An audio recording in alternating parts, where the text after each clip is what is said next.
kabayan, sa umagang ito, meron na naman tayong nakakasalubong na may daladalang sako po mga kabayan.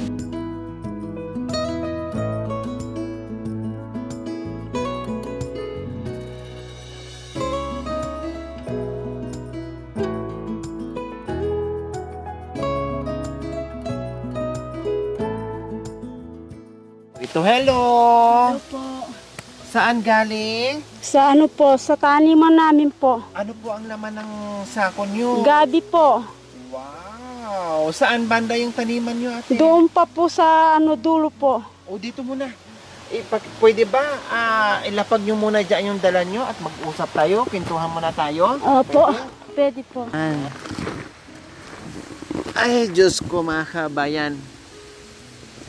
Talagang galing na naman ito sa sobrang layo at yung daanan ay paakyat po mga kabayan, no? Pero ito si ate ay tuloy-tuloy sa paghakbang niya. Nasalubong natin sa umagang ito. Kumusta kayo? Anong pangalan ni ate?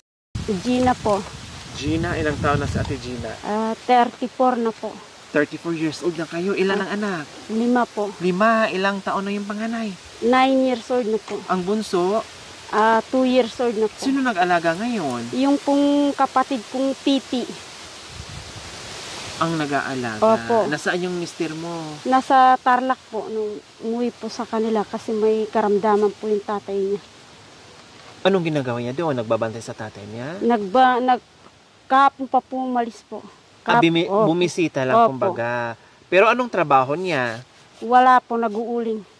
Iyon ang hanap buhay. Opo. So, kaya hindi nyo kasama ngayon sa panguha ng gabi kasi nandoon sa tatay niya. O Opo. kumusta naman ang buhay-buhay, ate Gina? Yung buhay namin dito. Mahirap po yung buhay namin dito. Kung hindi ka po mag-ukay ng gabi, wala kang ibibenta. Saka kung hindi ka mag-uling po, wala ka rin pong... Walang pera. Wala pong pera. Pero yung mga bata nag-aaral naman po. Nag-aaral ate po Gina. yung po. Kaya lang yung isang anak ko pong pangalawang panganay nasugatan po sa tinulak yata po ng kuya. Saan nasugatan? Nasugatan po Sa dito. binti. Bakit? Kaya lang po napatay ko na po nung isang araw. Nasa bahay. Natahi na. Opo, nasa Malaki bahay. ang sugat kasi pinatay mo. Opo, malaki po. Anong ganito nakasugat natin, sa kanya? yung buho po. Oh, Ganito po yung na mahaba pong ganito. nahiwa talaga. Nahiwa po talaga. Naitulak ng kuya din niya, Kuya kapatid po, niya. opo, yung kapatid. Siguro naghaharutan. Opo. Kumusta naman ang pangunguha mo ng gabi? Marami bang laman ang pananim nyo? Malalaki? Malalaki po yung gabi namin. Pangbenta nyo? Opo. Saan nyo ibenta? Mamaya po sa mga nangangalakaw. Tanghali na, kumain na kayo, ate Gina. Kumain po ako dun sa nanay ko. Nandiyan nakatira yung nanay mo. Opo. Saan banda doon? Doon po sa pinakadulo. Grabe, ang lakas mo, ate Gina. Ang layo kasi nakapunta na ako ng dulo. Opo. No, pero sabi mo, unhan pa doon sa napuntahan namin. So, ibig sabihin, napakalayo. Opo. Tapos, kayo lang ang nagbitbit niyang gabi na Opo. yan. Opo. Ako lang po. Bukod sa, ano ba yan? Kayo ang naghukay na niyan. Opo. Ako po yung Tapos, nagukay. Kanila lang, ngayong araw lang yan? Opo, ngayon lang pong araw. Wow.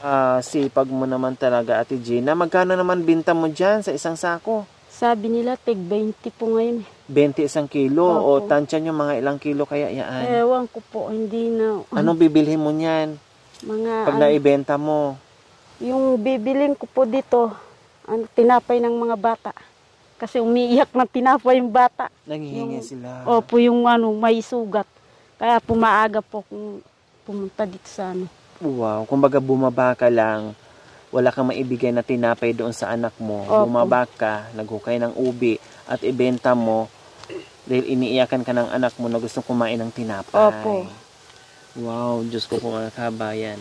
Ang magulang talagang gumagawa ng paraan kung paano mapasaya yung mga anak, kung paano ibigay yung kahilingan o gusto nila. Tulad yan mga kabayan, simpleng kahilingan, tinapay po, no, na parang ordinary lang sa atin o nagsasawa na tayo sa kakakain ng tinapay. Pero para po sa kanila mga kabayan, napakahirap gawin, no, bago makabili ng tinapay. Tulad nito mga kabayan, isang ina na sa Ate Gina, iniyakan lang ng anak, nilangi ng tinapay, walang maibili, bumaba ng maaga, no? Maghukay ng ubi at tinanghali na sa pag-akyat. Naghukay ng gabi at tinanghali na sa pag-akyat para lang maibigay yung tinapay doon sa anak niya na gustong kumain ng tinapay. O di ba po mga kabayan, ganito kahirap yung sitwasyon mga katutubo natin, mga kapatid natin dito sa kabundukan, pero wala silang angal. Mapababae, mapalalaki po mga kabayan, parihas sila, no? Katuwang o sila lahat ay sanibpuwersa sa ginagawa na araw-araw. Kasi nga, sabi nga ng iba, pag hindi ka kumilos, pag hindi ka magtanim, mamamatay sila sa gutom kasi wala silang ibang choice. Kaya nandito tayo, buong team, para kahit papaano ay makapagbigay tayo ng pagmamahal sa kanila. May maisaing ba kayong bigas? Wala po, sobra pong mano dito, pambigas po ngayon. Pambili nyo ng tinapay, pambili rin ng bigas para Opo. meron kang maisaing sa tanghali. Opo. Anong ulam? Kahit asin lang po, okay na. Basta makabili lang kayo ng tinapay doon sa anak nyo. Opo. Okay. Ito lang yung katutubong Aitas na hindi naghihirap kasi artista to hanggang ngayon, si Madam Elizabeth Ramsey. Oh no! Okay kayo? American from Jerusalem? Napadpad ka na ngayon sa Jerusalem. So ayan po mga kabayan. Ay! Yung pong kinain natin ng isang araw, madam. Ubi! Nakain ko na yan nung nakaraan. Ang masarap nga yan. Oh. Yung puro ganyan ate. Hindi naman, ma'am. Yan ang ubi, tama. Hindi po. Ito ang gabi. Sa amin po yung Ubing basol. Opo, Ubing basol. Opo. Na puti, natikman natin nung nakaraan, Opo. tama? Opo. Na malagkit na masarap. Hindi ka naman nagbasol. Nagbabasol O nga nagsisi. po. Nagsisid. Ang basol kasi sa amin, nagsisisi. Oho, nagsisid. Ganun ba? Wapi. Ubing basol. Talaga. Tapos ito yung Galyang po. Galyang galyang. po. Masarap. Ang dami ko kasing galyang, no? Kasi sa mga previous vlogs namin, ang dami ko nabili mga gabi, tama, Nanay Delia? Wala lang ako nabili ng mga gabi, bibilhin ko na lahat yan. Kailang marami pa akong gabi, baka masiraan, no? Sayang lang. Okay, di bale, ibenta mo naman din, no? At makabili ka na ng bigas niyan, at tinapay at yung sinasabi mo kahit asin ang ulam. Opo. Gaano kabigat? Sige nga, subukan ko nga, Ate Gina. So yan po mga kabayan na subukan ko po, no? Mas malaki akong tao kaysa kay Ate Gina. Subukan ko po yung dinadala niya kung gaano kabigat dahil nilalakad niya ito. Mula doon hanggang doon, patarik pa, paakyat pa siya doon bago makarating sa bahay nila mga kabayan. Ganon po kahirap yung ginagawa ni Ate Gina. Hindi po basta-basta mga kabayan. Kaya pag nakasalubong ako ng ganito, hindi ko pinapalagpas. Talagang kinakausap ko, kinakumusta ko. Dahil kahit masalubong mo sila, pag tinatanong mo sila o minsan nakasalubong mo sila, ngingitian ka pa. Kahit mayroong pasan-pasan na napakabigat na mga kalakal. Susubukan po natin. Ang bigat po ma'am. Saan po ilagay? Sa ulo po, ma'am. Kahit wala nang sapin. Diyos Dito, ari ko. Mabigat ma'am. Ito na yon. Hindi pa po. Dito. Yan. Malaki tanda to. Wait. There. Nanay di. Mabayat po Ay, mabayat po. Mabigat po. Sige, bitawan mo. bitawan mo. There. Der. Ay, der. Yes. Sakto ya. Grabe. Tapos aakyat ka? Opo, ma'am. Ganyan? Oh, let's go. Ang bigat. Go. Go ahead. Go ahead. Aya. Huwag na po ma'am. Ang bigat. Go.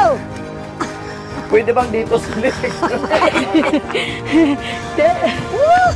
Ay, Diyos ko, grabe. O saan ako uupo? Dito na po. Der po. Diyan. Der. Ayan. Diyos ko, grabe. Oh. Tapos nakayanin ni Ate Gina, no? Grabe po. na ni Divya. Opo. Ako rin po dito. Ito yung ginagawa niyo po. Opo, yan po yung ginagawa namin. Kahit ngayon po, pag wala kayo, inaakit ko po yung tubig dito. Kaya lang isang timba hindi yung container. Grabe mga kabay, wala na akong pakialam. Basta makaupo lang ako. Pagdating po dun sa kapilya, nako po, madam. Ang hirap po, no? Kasi pag ito, dito kasi lahat yung puwersa sa liig ng ano. Ito yung nagpupuwersa yung liig po mga kabayan. Kasi nandito sa ulo eh. Ngayon, pag yung liig mo ay manipis-nipis ang mga litid dyan, hindi po talaga kakayanin. No? Yun nga lang, sa tulad nila, ni ate, no, na napakabigat niyan, ay talagang hirap, doble pa sakit po sa kanila. Kasi yung daan, ang hirap po. Pag ganon, no, hindi simpleng ganon na, talagang pag ganon yung patarik talaga yung daanan dito. Kasi pag papunta ka pababa, tulad ng way namin papuntang ganon, puro pa ganyan. No? Pero pag pauwi na, puro naman paakyat. Ganon po kahirap. Pero, nakita naman natin, kadalasan sa kanila, hirap yung pamumuhay, hirap yung bit-bit nila, hirap yung kalagay nila. Pero, kaya pa rin tayong ngitian. No? Nakakapagbigay pa rin sa atin ng ngiti, no? Na parang hindi nila mainda. Parang feeling natin, parang hindi nila iniinda yung hirap na ginagawa nila sa araw-araw. Tama, Nanay De? Oh. Totoo talaga. So, sa tagal din na panahon, Nanay D, na ganyan ang ginagawa nyo, kumusta naman ang liig nyo? Wala namang sumasakit dyan? Sumasakit po, ma'am. Kaya nung dumating na po kayo, kaya hindi na ako. Naka-relax? Opo, nakapag-relax. Wow. Totoo Kasi po, kung hindi kami dumating hanggang ngayon, kahit paano, gano'n, ginagawa nyo rin po, Opo, Nanay D. ma'am. Pati yung panggatong dahil walang gasol. Opo. Pati po yung panggatong, dito ko kinukuha, ma'am. Dito rin po kinukuha. Ngayon, ibig yung sabihin, nakarelax kayo sa mga gawaing Ay, bahay, opo. sa gawaing kabundukan. Totoo po, dahil ma'am. artista na kayo. Totoo, ma'am. Di ba? Una po kayo. Totoo po, ma'am. Kung hindi, gumaganon po ako dito. Ano nangyari pag hindi? Ha? Wala po, yan ang ginagawa ko. Para, opo. Paano? Gumaganon din ako sa pagod. Totoo po. Ganun ba? Sigaril, walang Ilang beer. taon nyo na, Ate Gina, yung ginagawa nyong akyat baba dito para manguma? Mula pagkabata po, ganyan Ay na talaga, po. kaya pala napakalakas nyo, Ate Gina. Alam, sa totoo lang, dinaig nyo pa ako, Ate Gina, sa lakas nyo. Ito, Kung ako yan, hindi ko mabubuhat na yung ako lang mag-isa, no, na walang katuwang, pero kayo, naku, napakabigat. Solid po kasi yan, Nanay Delia eh, mabigat. Opo, hanggang doon No? po sa may kotse. Pero Yun ang ano. nakakayanan nyo na mag-isa. Anong sabi niyo po kanina, Ate Gina? Ginagawa nyo ito dahil Dahil sa mga bata po. anong hiningi sa inyo? Tinapay po. Kaya napababa kayo ng maaga Opo. dahil sa tinapay na hinihingi sa Opo. anak May mo. sugat Okay. pala yung anak. Bibilhan kita, bibigyan kita ng pambili ng tinapay. Maraming salamat po. Tinapay, may bigas. Opo. Bigas din po. Oh, pambili ng bigas. Maraming salamat po sa binigay niyo po. At saka kung may sobra po dyan, mamaya po, bibili, kung wala po kaming uulamin, asin na lang po. Bili ka ng ulam. Maraming salamat po sa hindi po kayo nasa lubong. Yes, ma'am. Opo yan. Napaiyak po kasi yung mga bata po naghihingi ng tinapay kaninang maaga. Sabi ko, bababa ako para may pambili tayo ng tinapay.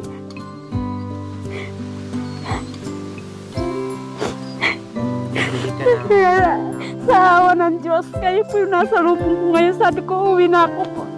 Umiyak na yata yung mga bata sa bahay. Dahil nag-aantay si Ate Gina na wala pang makain, wala pang tinapay, lubusin ko na, dagdagan pa pa, Ate Gina.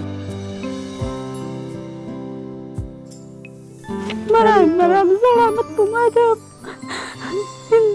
Maraming salamat din sa Diyos at saka sa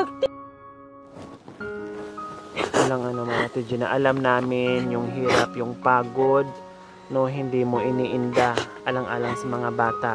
Kaya deserve mo mabigyan. Alam ko kung gaano ka kasaya ngayon na galing ka sa pagod, no, sa pagbubuhat nitong kalakal. Hindi mo akalain na meron ka nakasalubong na biyaya sa umaga ito na nagpapapawi sa iyong pagod, Ate Gina. Kaya bumili ng bigas, bumili ng tinapay, bumili ng masarap na ulam at lahat ng pang Ate Gina. Ano sa pakiramdam ngayon, Ate Gina? Masaya po.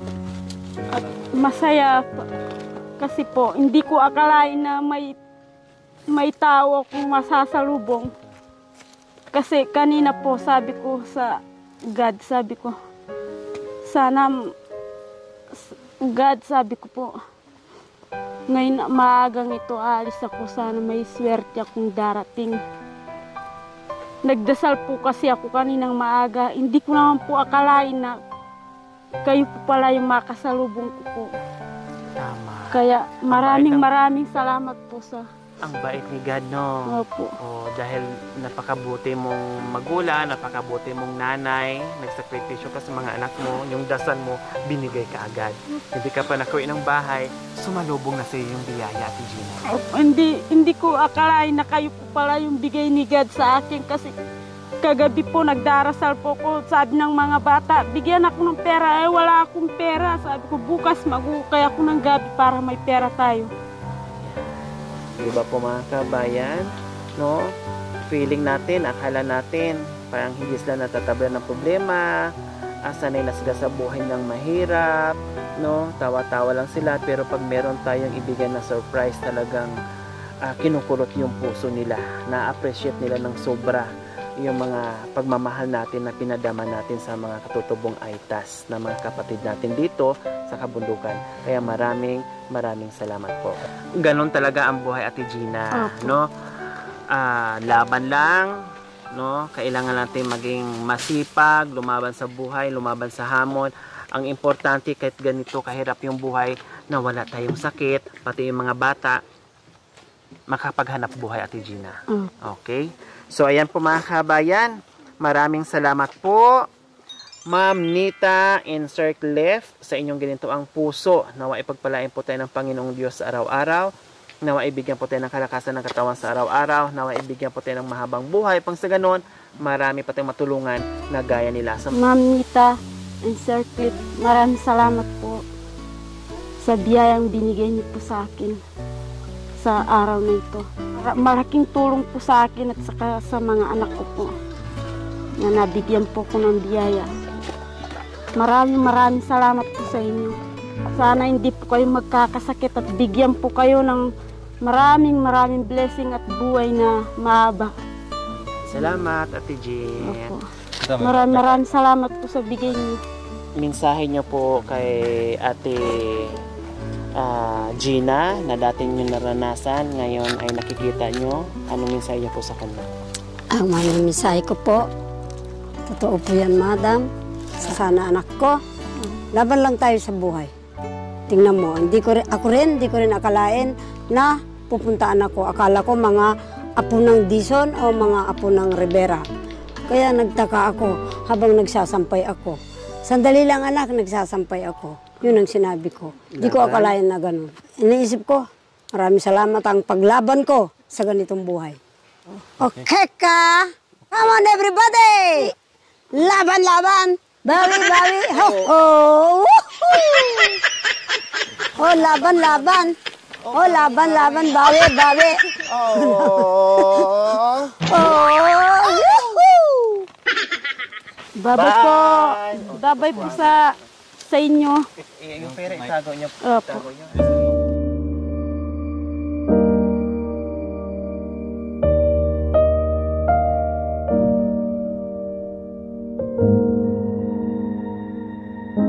Maraming salamat po. Ingat. Sige, Ate Jean. Ginagawa naman. So, ayan po mga kabayan. Pauwi na si Ate Gina.